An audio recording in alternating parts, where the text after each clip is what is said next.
ഇപ്പോൾ ആരംഭിക്കാൻ പോകുന്നു ദേശത്തിന്റെ ഏറ്റവും വലിയ പ്രോഗ്രാം ആപ്കി അദാലത്ത്. രജത് ശർമ്മയോടൊപ്പം. നമസ്കാരം, ആപ്കി അദാലത്തിലേക്ക് നിങ്ങളെ സ്വാഗതം ചെയ്യുന്നു. ആപ്കി അദാലത്തിൽ ഇന്ന് നമ്മൾ കാണാൻ പോകുന്നത് ക്രിക്കറ്റ് ലോകത്തെ ഒരു വലിയ നക്ഷത്രത്തിനെയാണ്. ഈ പ്ലെയർ ആദ്യത്തെ ടെസ്റ്റിൽ തന്നെ പന്തെറിയാൻ വേണ്ടി വന്നു. ആദ്യ ടെസ്റ്റിൽ തന്നെ 4 ബോളിൽ 3 വിക്കറ്റാണ് വീഴ്ത്തിയത്. ഈ പ്ലെയറെ നോക്കിയാൽ ഫസ്റ്റ് ക്ലാസ് ക്രിക്കറ്റിൽ 6 ബോളിൽ 6 സിക്സാണ് അടിച്ചത്. അദ്ദേഹം ഒരു ക്രിക്കറ്റ് കമന്റേറ്ററുമാണ്, ടീം ഇന്ത്യയുടെ ഡയറക്ടറും ആയിരുന്നു. അതോടൊപ്പം ക്രിക്കറ്റ് ലോകത്ത് ഇദ്ദേഹത്തെ ഗ്ലാമർ ബോയ് എന്നാണ് വിളിക്കുന്നത്. Please welcome Ravi Shastri.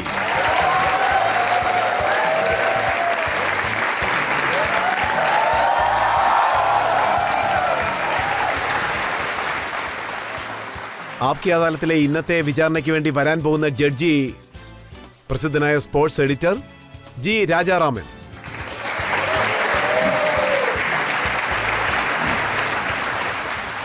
ഇന്നത്തെ വിചാരണ തുടങ്ങുന്നതിന് മുൻപ് നമുക്ക് ഇന്നത്തെ ജഡ്ജിയായ ജി രാജാറാമനോട് അതിനുള്ള അനുവാദം ചോദിക്കാം. വിചാരണ തുടങ്ങാവുന്നതാണ്.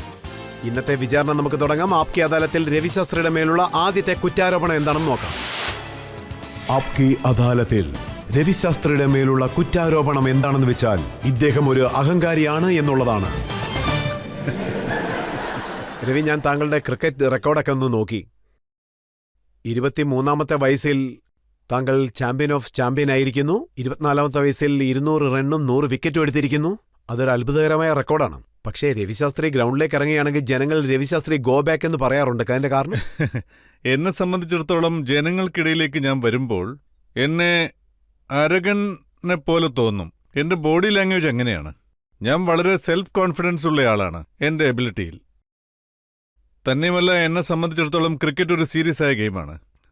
അതുകൊണ്ട് ഓൺ ദ ഫീൽഡ് ഞാൻ ടൈം പാസ് ഒന്നും കാണിക്കില്ല. ഞാൻ എക്സ്ട്രീംലി ഹാർഡായിട്ട് കളിക്കും. അതുകൊണ്ട് ചില സമയത്ത് ചിലരൊക്കെ കരുതും ഞാൻ വളരെ അരകണ്ടായ ഒരാളാണെന്ന്. പക്ഷെ പബ്ലിക് രവിശാസ്ത്രി 100 റൺ അടിച്ചാലും ശരിക്കും ടെൻഷൻ ആകുകയാണ്. വിക്കറ്റ് എടുത്താലും അങ്ങനെ തന്നെയാണ്. പിന്നീട് വർഷങ്ങൾ കഴിയുമ്പോൾ അതേ ആളുകൾ തന്നെ എന്നെ കാണുമ്പോൾ, അതായത് ഓഫ് ദ ഫീൽഡ് എന്നെ കണ്ടുമുട്ടുമ്പോൾ, അവർ തന്നെ പറയും, നിങ്ങൾ വളരെ അരഗൻ്റാണെന്നാണ് ഞങ്ങൾ കരുതിയിരുന്നത്, പക്ഷേ നിങ്ങൾ ലൈഫിൽ വളരെ സോഫ്റ്റായ ഒരു വ്യക്തിയാണല്ലോ എന്ന്. താങ്കളുടെ opponents actually Australia, English players എല്ലാവരും. പക്ഷേ പബ്ലിക് എന്താണ് പറയുന്നതെന്നുള്ള കാര്യം അവർക്കാർക്കും അറിയില്ലല്ലോ. അതെ, അവരും ഹിന്ദി പഠിച്ചു, വളരെ വേഗം പഠിച്ചു. പിന്നെ കളിയാക്കാനും തുടങ്ങി. കാരണം അവർക്കറിയാം ഇവർ വളരെ മോശം ആൾക്കാരാണെന്ന്.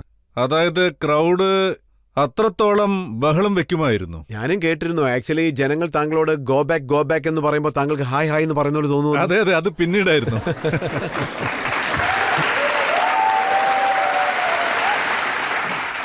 നിങ്ങൾ പറഞ്ഞത് വളരെ ശരിയാണ് രജിത് സാർ. അതിനുശേഷമാണ് ഞാൻ അതൊക്കെ പഠിച്ചത്. ഞാൻ എപ്പോ കമന്ററിയിലേക്ക് വന്നോ, ആരെല്ലാം എന്നെ ഗോ ബാക്ക് എന്ന് പറഞ്ഞോ, അവർ hi Ravi, how are you എന്ന് ചോദിക്കാൻ തുടങ്ങി.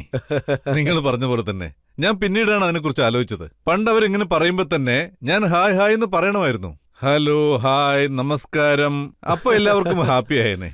പക്ഷേ ഇത്രയും വർഷങ്ങൾക്ക് ശേഷവും ഞാൻ കമന്ററി പറയാൻ വന്നതിന് ശേഷമാണ് സ്റ്റൈൽ മാറ്റിയതായി താങ്കൾ പറയുന്നു. പക്ഷെ ജനങ്ങൾ അങ്ങനെ കരുതുന്നില്ല. ഈ ന്യൂസ് പേപ്പറിന്റെ ഹെഡ്ലൈനിൽ, അതായത് ഹെഡ് കോച്ചിന്റെ കാര്യത്തിൽ ഇന്റർവ്യൂ നടക്കുന്ന സമയത്ത് ശാസ്ത്രി വലിയ അഹങ്കാരിയാണെന്ന് ബോർഡ് പറഞ്ഞിരിക്കുകയാണ്. ഒപ്പം കുംബ്ലെ മിലൻ ഷായും. ഇത് സത്യത്തിൽ അസൂയോണ്ട് പറയുന്നതാണോ? അതെനിക്കും അറിയില്ല. അതായത് പറഞ്ഞു വന്നാൽ, ജനങ്ങൾ എന്തു പറയാൻ ആഗ്രഹിക്കുന്നു അത് പറഞ്ഞോട്ടെ. പക്ഷേ എന്റെ മനസ്സ് വളരെ ക്ലിയർ ആയിരുന്നു. എനിക്കറിയാം ആ 18 മാസത്തിനിടെ ഞാൻ എന്താണ് ചെയ്തതെന്ന്.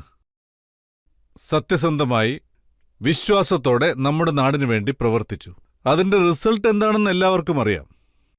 സോ എനിക്ക് ഈ വിഷയത്തിൽ I don't have to feel afraid at all. ഞാനതിൽ അഭിമാനിക്കുന്നു, എനിക്ക് അങ്ങനെ ഒരു അവസരം കിട്ടിയതിൽ. 18 മാസം ചെയ്ത ജോലിയെ പറ്റിയാണ് താങ്കൾ പറയുന്നത്. ഇതിനെക്കുറിച്ച് ഗൗതം ഗംഭീർ എന്താ പറയുന്നതെന്ന് വെച്ചാൽ, അദ്ദേഹം എന്താ പറയുന്നതെന്ന് വെച്ചാൽ, 18 മാസം താങ്കൾ എന്താണ് ചെയ്തത്?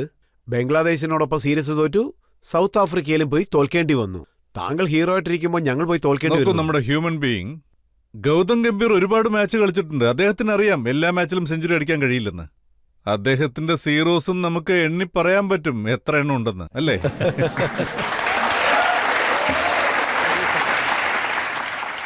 നമ്മൾ മനുഷ്യരല്ലേ സാർ? എല്ലാ മാച്ചിലും ജയിക്കാൻ കഴിയുമോ? പക്ഷേ ഓവറോൾ പെർഫോമൻസ് നോക്കണം. എൻ്റെ ഒരു അഭിപ്രായം എന്തെന്ന് വെച്ചാൽ അവസാന 2 വർഷത്തിനിടെ 18 മാസത്തെ ഇന്ത്യൻ ടീമിന്റെ പെർഫോമൻസ് എങ്ങനെയുണ്ടെന്ന് വെച്ചാൽ നല്ല പെർഫോമൻസ് ആയിരുന്നു അക്രോസ് ഓൾ 3 ഫോർമാറ്റ്സ്. ഞാൻ ഡയറക്ടറായിരുന്നപ്പോൾ നമ്മുടെ ടീം നമ്പർ 1 നമ്പർ 1 ആയിരുന്നു, അതായത് T20-യിൽ. പിന്നെ നമ്പർ 2 വൺ ഡേ ഇന്റർനാഷണലിൽ. പക്ഷേ ബംഗ്ലാദേശിനോട് പരാജയപ്പെട്ടില്ലേ? ബംഗ്ലാദേശിനോട് പരാജയപ്പെട്ടിരുന്നു. അതിനുള്ള ക്രെഡിറ്റ് ബംഗ്ലാദേശിനാണ് കൊടുക്കേണ്ടത്. കാരണം ബംഗ്ലാദേശ് വളരെ നല്ലൊരു ടീമാണ്, നല്ല ടീമാണ്. തന്നെയുമല്ല, അവരുടെ റെക്കോർഡ്സൊക്കെ നോക്കുകയാണെങ്കിൽ ലാസ്റ്റ് 2 വർഷത്തിനിടെ അവർ ഇന്ത്യയെ തോൽപ്പിച്ചിട്ടുണ്ട്, സൗത്ത് ആഫ്രിക്കയെ തോൽപ്പിച്ചിട്ടുണ്ട്, പാകിസ്ഥാനെ തോൽപ്പിച്ചിട്ടുണ്ട്, ന്യൂസിലാൻഡിനെയും തോൽപ്പിച്ചിട്ടുണ്ട്. പിന്നെ ഇപ്പോഴാണ് 2-1 തോറ്റത് ഇംഗ്ലണ്ടിനോട്. 2 വർഷത്തിനിടെ ആദ്യത്തെ ഡിഫീറ്റാണ്. പക്ഷേ തോറ്റുപോയാലും താങ്കൾക്ക് ദേഷ്യം വരും. സൗത്ത് ആഫ്രിക്കയോട് മുമ്പേ വെച്ച് തോറ്റുപോയപ്പോൾ താങ്കൾ ക്യൂറേറ്ററെ പോയി പിടിച്ചെന്ന് കേട്ടു. ഞാൻ ക്യൂറേറ്ററെ ഒന്നും പിടിക്കാൻ പോയിട്ടില്ല. അതായത് ഞാൻ ശാസ്ത്രി ഭീഷണിപ്പെടുത്തിയാണെന്ന് കംപ്ലൈന്റ് ചെയ്തു. ഇല്ല, ഒരിക്കലുമില്ല. എന്നെ കണ്ടാൽ അങ്ങനെയാണ് തോന്നുന്നത്. ഏയ്, ഒരിക്കലുമില്ല. നിങ്ങൾ വേണമെങ്കിൽ നമ്മുടെ പിള്ളേരോടൊന്ന് ചോദിച്ചു നോക്കൂ, അവർക്കറിയാം. പെൺകുട്ടികളോട് ചോദിച്ചാലും.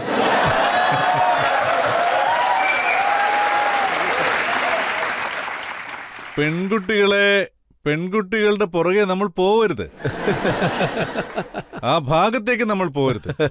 അതായത് പക്ഷേ താങ്കൾ സൗരവ് ഗാംഗുലിയെ ഭീഷണിപ്പെടുത്തിയിരിക്കുകയാണ്, എനിക്ക് ബഹുമാനം നൽകിയില്ലെന്ന് പറഞ്ഞുകൊണ്ട്. ഇല്ല, ഞാൻ അങ്ങനെയൊന്നും ചെയ്തിട്ടില്ല. അതായത് ഒരു ഇന്റർവ്യൂ ഉണ്ടായിരുന്നു. അതില് ബോർഡ് എന്താ പറഞ്ഞെന്ന് വെച്ചാൽ, അതായത് സമയം തീരെ കുറവാണ്, നിങ്ങൾക്ക് 2 ദിവസത്തിനകം കൊൽക്കത്തയിൽ എത്താൻ കഴിഞ്ഞില്ലെങ്കിൽ വീഡിയോ കോൺഫറൻസ് വഴി ഇത് നടത്താമെന്ന് പറഞ്ഞു. പക്ഷേ രവി, ഇത് അറഗൻസ് അല്ലേ? താങ്കൾ ആക്ച്വലി ബാങ്കോക്കിൽ വെക്കേഷൻ ആയിരുന്നു. ഇന്ത്യൻ ടീമിന്റെ ഹെഡ് കോച്ചിനുള്ള ഇന്റർവ്യൂ നടക്കുകയാണ്.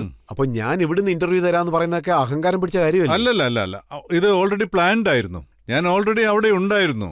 മെയിൽ വന്ന സമയത്ത് BCCIയിൽ നിന്ന് അതിൽ വ്യക്തമായി എഴുതിയിരുന്നു, 2 ഡേയ്സേ സമയമുള്ളൂ, ഒരുപക്ഷെ നിങ്ങൾക്ക് വരാൻ പറ്റിയില്ലെങ്കിൽ, അതായത് ഇന്ന സമയത്ത് അതിൽ ടൈം മെൻഷൻ ചെയ്തിരുന്നു, ആ സമയത്ത് നിങ്ങൾ വീഡിയോ കോൺഫറൻസിൽ വരണമെന്ന് പറഞ്ഞിരുന്നു.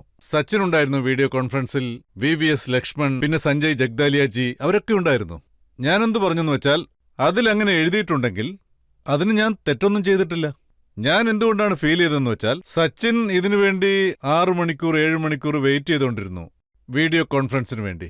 അവിടെ VVS ലക്ഷ്മൺ ഉണ്ടായിരുന്നു, സൗരവ് അന്ന് അവിടെ ഇല്ലായിരുന്നു.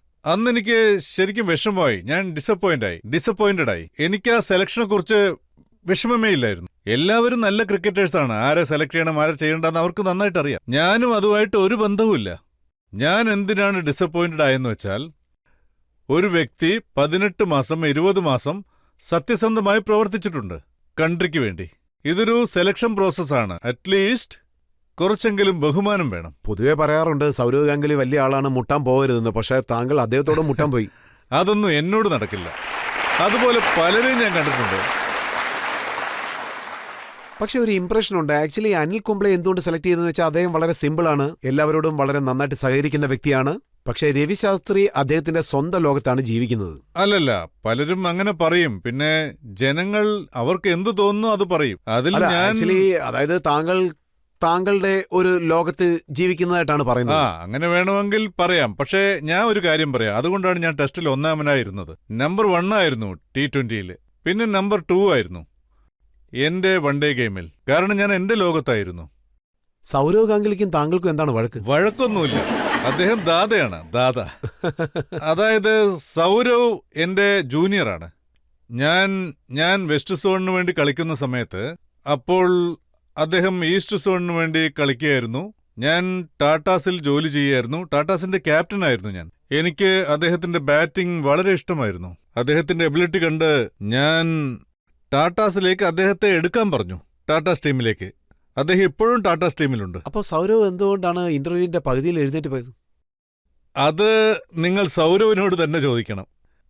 ഇവിടെ ഇന്റർവ്യൂ നടക്കുകയാണ്, സൗരവില്ല. ഈ ചോദ്യം നിങ്ങൾ സൗരവിനോട് തന്നെ ചോദിക്കുന്നത് നല്ലത്. അദ്ദേഹം അതിന് മറുപടി പറയും. പക്ഷെ താങ്കളോട് ഒരു ചോദ്യം ചോദിക്കാനുണ്ട്. അനിൽ കുംബ്ലെ ടീമിന്റെ ഹെഡ് കോച്ച്, താങ്കൾക്ക് ആ പൊസിഷൻ ലഭിക്കാത്തത് കൊണ്ട് ചില സങ്കടമൊക്കെ ഉണ്ടായിരുന്നു. എന്നാലും അനിൽ കുംബ്ലെ നല്ലൊരു കോച്ചാണെന്ന് താങ്കൾ കരുതുന്നുണ്ടോ? അദ്ദേഹം വളരെ നല്ല ക്രിക്കറ്ററാണ്. ഒരു കോച്ച് എന്ന നിലയ്ക്ക് ഞാനൊരിക്കലും അങ്ങനെ ചെയ്തിട്ടില്ല. അതായത് ഒരാളെ ജഡ്ജ് ചെയ്യണമെങ്കിൽ 1 വർഷം 2 വർഷം അല്ലെങ്കിൽ 3 വർഷം എടുക്കും. കാരണം ഇപ്പൊ പുതിയതായി വന്നിട്ടേ ഉള്ളൂ. അതായത് ഞാൻ ഒരിക്കലും വിശ്വസിക്കില്ല അവർ നന്നായി കളിക്കില്ലെന്ന്. വളരെ നന്നായി കളിക്കും. കാരണം അദ്ദേഹം കഴിവ് തെളിയിച്ച ക്രിക്കറ്ററാണ്. അദ്ദേഹം 600-ൽ കൂടുതൽ വിക്കറ്റ് നേടിയിട്ടുണ്ട്. ഒരു ഫൈറ്ററാണ്. ഇതുപോലെയുള്ള ഒരുപാട് ക്വാളിറ്റീസ് യങ്സ്റ്റേഴ്സിന് ഒരുപാട് പഠിക്കാനുണ്ട് അദ്ദേഹത്തിൽ നിന്ന്. അനിലിന്റെ ഒരു ക്വാളിറ്റി എന്താന്ന് വെച്ചാൽ അദ്ദേഹം ഒരിക്കലും തോൽവി സമ്മതിക്കില്ല. മാച്ച് അവസാനിക്കുന്നതുവരെ പോരാടിക്കൊണ്ടിരിക്കും. സോ ആ ക്വാളിറ്റിയൊക്കെ ടീമിനും കിട്ടും. എന്റെ അഭിപ്രായത്തിൽ അതൊക്കെ ടീമിന് കിട്ടുന്ന ബെനിഫിറ്റ്സ് ആണ്. അദ്ദേഹം ഒരു കണ്ടംപററി ക്രിക്കറ്റർ. അദ്ദേഹം കുറെ നാൾ മുമ്പ് ആർ സി ബിയിൽ മെന്ററായിരുന്നു. മുംബൈ ഇന്ത്യൻസിന്റെ മെമ്പറായിരുന്നു. ക്രിക്കറ്റും കളിച്ചിരുന്നു 2007-ലും 2008-ലും. സോ അദ്ദേഹത്തിന്റെ ഇന്റഗ്രിറ്റി ആൻഡ് റെപ്യൂട്ടേഷൻ ഉണ്ടല്ലോ, അത് വളരെയേറെ ഗുണം ചെയ്യും ഇന്ത്യൻ ടീമിന്. അത് വളരെയേറെ ഗുണം ചെയ്യും. ഇന്റഗ്രിറ്റി എക്സ്പീരിയൻസ് ഒക്കെ താങ്കൾക്കും ഉണ്ടല്ലോ, അപ്പൊ താങ്കൾക്കും ഒരു കോച്ചാവാം. എനിക്ക് കിട്ടിയ സമയം വെറും 18 മാസമാണ്. ആ 18 മാസത്തെ വിലപ്പെട്ട ഓപ്പർച്യൂണിറ്റി എനിക്ക് തന്നതിന് ഞാൻ BCCIക്ക് നന്ദി പറയാണ്. എനിക്ക് അങ്ങനെ ഒരു ഓപ്പർച്യൂണിറ്റിയാണ് തന്നത്. അത് ഞാൻ പ്രതീക്ഷിച്ചതല്ല. ടീമിനെ നന്നായി കളിപ്പിക്കണം, അതും കുറഞ്ഞ സമയം കൊണ്ട്. നന്നായി കളിച്ചതിന് പ്ലെയേഴ്സിനെയാണ് നമ്മൾ അഭിനന്ദിക്കേണ്ടത്. വളരെ നല്ല പെർഫോമൻസ് ആണ് കാഴ്ചവെച്ചത് കുറഞ്ഞ സമയം കൊണ്ട് അക്രോസ് ഓൾ 3 ഫോർമാറ്റ്സ്. ഓഡിയൻസിൽ ആർക്കെങ്കിലും ചോദ്യം ചോദിക്കണമെങ്കിൽ ഇപ്പോൾ ചോദിക്കാം. സർ, നിങ്ങൾ പറഞ്ഞത് നിങ്ങളുടെ ടീമിനെ നിങ്ങൾ വെറും 18 മാസങ്ങൾ കൊണ്ടാണ് തയ്യാറാക്കിയെടുത്തത് എന്നാണ്. ബട്ട് നിങ്ങൾ അവിടെ മാനേജറായിട്ടില്ലാതിരുന്നപ്പോൾ അപ്പോഴും ടീമിന് വേൾഡ് കപ്പ് ജയിക്കാനായി. അതിനു മുന്നേ T20 വേൾഡ് കപ്പും ജയിച്ചു, ടെസ്റ്റിലും നമ്പർ 1 ആയിരുന്നു. സോ എന്ത് ഡിഫറൻസ് ആണുള്ളത് സർ? ഡിഫറൻറ്റ് എന്താന്ന് വെച്ചാൽ ഞാൻ ടീമിനെ ടേക്ക് ഓവർ ചെയ്തപ്പോൾ ആ സമയത്ത് ഇന്ത്യൻ ടീമിന്റെ പെർഫോമൻസ് കഴിഞ്ഞ 12 മാസത്തിനിടെ അത്ര നല്ലതല്ലായിരുന്നു. അന്ന് ടീം ഇംഗ്ലണ്ടിനോട് പരാജയപ്പെട്ടിരുന്നു. പിന്നെ ഒരുപാട് ടെസ്റ്റ് മാച്ചുകൾ 1.5 ദിവസം 2 ദിവസം 3 ദിവസത്തിലൊക്കെ അവസാനിച്ചു. അന്ന് നമ്മുടെ പ്ലേയേഴ്സിന്റെ കോൺഫിഡൻസ് ലെവൽ വളരെ കുറവായിരുന്നു. സോ അന്ന് എന്നോട് പറഞ്ഞു ടീമിനെ ടേക്ക് ഓവർ ചെയ്യാൻ. ഞാൻ എന്റെ കോച്ചിങ് സ്റ്റാഫിനെ കൂടെ കൊണ്ടുവന്നു. അതുകൊണ്ട് ഒരുപാട് മാറ്റങ്ങൾ ഉണ്ടായിട്ടുണ്ട്. ധാരാളം കോച്ചസ് വന്നു. സഞ്ജയ് ബംഗർ, ഭരത് അരുൺ, ശ്രീധർ. ഇപ്പോഴും അദ്ദേഹം ടീമിൽ. ഒരുപക്ഷെ നമ്മൾ അന്ന് ഗ്യാരി കിസ്റ്റനെ റിട്ടേൺ ചെയ്തിരുന്നെങ്കിൽ ആഫ്റ്റർ വേൾഡ് കപ്പ് നമ്മളുടെ ടീം അതേ അവസ്ഥയിൽ തന്നെ കളിക്കുമായിരുന്നോ? കളിച്ചിരുന്നല്ലോ, കുറെ നാൾ കളിച്ചല്ലോ. പിന്നെ അദ്ദേഹം പോയതാണ്. ഫാമിലിയുമായിട്ട് ടൈം സ്പെൻഡ് ചെയ്യാൻ വേണ്ടി അദ്ദേഹം തന്നെ പോയതാണ്. അതുകൊണ്ടാണ് ഡങ്കൺ ഫ്ലെഡ്ജറിനെ അപ്പോയിന്റ് ചെയ്തത്. ഡങ്കൺ ഫ്ലെഡ്ജർ 2 വർഷമുണ്ടായിരുന്നു. അല്ല, അദ്ദേഹം ശരിക്കും 4 വർഷമുണ്ടായിരുന്നു. അദ്ദേഹത്തിന്റെ കാലാവധി കഴിയുമ്പോഴാണ് ഞാൻ വരുന്നത്. ആ പീരീഡിനെ കുറിച്ച് പറയുകയാണെങ്കിൽ, അന്നത്തെ പെർഫോമൻസിനെ കുറിച്ച് പറയുകയാണെങ്കിൽ, നമ്മുടെ ഇന്ത്യൻ ടീമിന്റെ പെർഫോമൻസ് അത്ര നല്ലതല്ലായിരുന്നു. 4-0 ഇംഗ്ലണ്ടിനോട് തോറ്റു, 4-0 ഓസ്ട്രേലിയയോട് തോറ്റു. ഇത്തരത്തിലുള്ള പെർഫോമൻസ് ആയിരുന്നു അന്നത്തേത്. നമ്മുടെ ടീമിൽ ആക്ച്വലി പുതിയ ആൾക്കാരുണ്ട്, എക്സ്പീരിയൻസ് ആൾക്കാരുണ്ട്. താങ്കൾ ഡയറക്ടറായിരുന്ന സമയത്ത് എല്ലാവരും താങ്കൾ പറയുന്നത് കേൾക്കുമായിരുന്നു. തീർച്ചയായും ഇത് വളരെ ഡിസിപ്ലിൻഡ് ആയ സൈഡാണ്. ഒരു കാര്യം എനിക്ക് നിങ്ങളെ അറിയിച്ചേ പറ്റൂ. അതെന്താണെന്ന് വെച്ചാൽ, അതായത് ഈ ഡിസിപ്ലിൻ എന്ന് വെച്ചാൽ വർക്ക് എത്തിക്സ് എന്നാൽ, അതായത് ഗെയിമിന് അവർ കൊടുക്കുന്ന റെസ്പെക്റ്റ് ഉണ്ടല്ലോ, അത് വളരെ പ്രധാനപ്പെട്ടതാണ്. അത് എനിക്ക് അത്ര ഫോക്കസ്ഡായി ഇരിക്കുമെന്ന് ഞാൻ ഒട്ടും പ്രതീക്ഷിച്ചതല്ല. വളരെ ഫോക്കസ്ഡ് ആയിരുന്നു, എസ്പെഷ്യലി യങ്ങേഴ്സ്. ഇപ്പോൾ IPL ഉണ്ട്, ഗെയിമിന് ധാരാളം പണം ഇറക്കുന്നുണ്ട്. എന്നാലും ഇവരുടെ ഫോക്കസ് ടെസ്റ്റ് ക്രിക്കറ്റിലാണ്. അത് വളരെ നല്ലൊരു കാര്യമാണ്. അതെനിക്ക് വല്ലാതെ ഇഷ്ടപ്പെട്ടു. ഇപ്പൊ MS ആയിക്കോട്ടെ, വിരാട് കോഹ്ലി ആയിക്കോട്ടെ, രോഹിത് ശർമ്മ ആയിക്കോട്ടെ, റാണെ ആയിരിക്കട്ടെ, അവർക്കാർക്കും ഈഗോ ഇല്ല. ടീം സ്പിരിറ്റ് വളരെ അത്ഭുതകരമായിരിക്കും. ഇപ്പൊ MS ധോണിയുടെ കാര്യത്തിൽ, വിരാട് കോഹ്ലിയുടെ കാര്യത്തിൽ താങ്കളുടെ പേരിൽ പല കംപ്ലൈന്റും ഉണ്ട്. അതെയോ? ഇപ്പോൾ നമുക്കൊരു ബ്രേക്ക് എടുക്കാം. ബ്രേക്കിന് ശേഷം ആപ്കി അദാലത്തിൽ രവി ശാസ്ത്രിയോടുള്ള ചോദ്യങ്ങൾ തുടരുന്നതാണ്. ഇപ്പോൾ നമുക്കൊരു ബ്രേക്ക് എടുക്കാം. വിരാട് കോഹ്ലിയാണ് താങ്കൾ ശരിക്കും പ്രശംസിച്ചിരിക്കുന്നത്, മറ്റാരോടും അങ്ങനെയില്ല. ഇപ്പോൾ ഉള്ള യങ്സ്റ്റേഴ്സിനെല്ലാം വലിയൊരു റോൾ മോഡലാണ് അദ്ദേഹം. താങ്കൾ ശരിക്കും ആകർഷിക്കപ്പെട്ടോ? അതെ, വളരെ ആകർഷിച്ചിട്ടുണ്ട്. അതുകൊണ്ടാണോ അദ്ദേഹത്തെ ക്രിക്കറ്റിന്റെ 3 ഫോർമാറ്റിലും ക്യാപ്റ്റൻ ആക്കണമെന്ന് താങ്കൾ പറയുന്നത്? ഇപ്പൊ അല്ലെങ്കിലും തീർച്ചയായും ഒരിക്കലും. ധോണിക്കും താങ്കൾക്ക് എന്ത് അല്ല, പ്രശ്നം? എന്റെ അഭിപ്രായത്തിൽ വിരാട് കോഹ്ലി ഒരുപാട് കാര്യങ്ങൾ ചെയ്യും. ധോണിയുടെ കീഴിലാണെങ്കിൽ ഇനിയും ഒരുപാട് പഠിക്കാൻ കഴിയും. താങ്കൾ തന്നെ പറയൂ, വിരാട് കോഹ്ലിക്ക് പഠിപ്പിച്ചു കൊടുക്കാൻ വേണ്ടി ഇദ്ദേഹം ക്യാപ്റ്റൻസി വിടണു? അല്ലല്ല, പറഞ്ഞു വരുന്നത് അങ്ങനെയാണ്.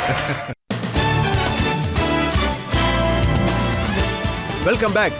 ആപ്കി അദാലത്തിൽ ഇന്നത്തെ നമ്മുടെ അതിഥി ക്രിക്കറ്റ് ലോകത്തിന്റെ സ്റ്റാറായ രവി ശാസ്ത്രിയാണ്. ആപ്കി അദാലത്തിലെ അടുത്ത കുറ്റാരോപണം.